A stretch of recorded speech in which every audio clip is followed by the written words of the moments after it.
Hi everyone, in front of me I've got DOOGEE S61 Pro, and let me share with you how to check for the software updates on this device. So first of all, make sure that you've got the internet connection, because it is required and necessary to actually be able to check for any kind of updates.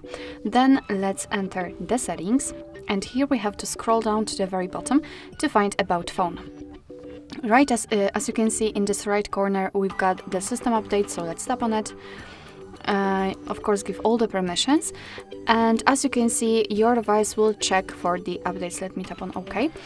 First of all, simply tap on check for updates, and your device will try to search for new updates which can be applied, and you can meet two different scenarios. This is the first one where the software is up to date and there's nothing to download, and the second scenario is when you can actually update your system. Of course, your device will show you the information about the new version, what has been fixed, what has been added, and then you will be simply able to tap on probably download or install, and you will get the new update.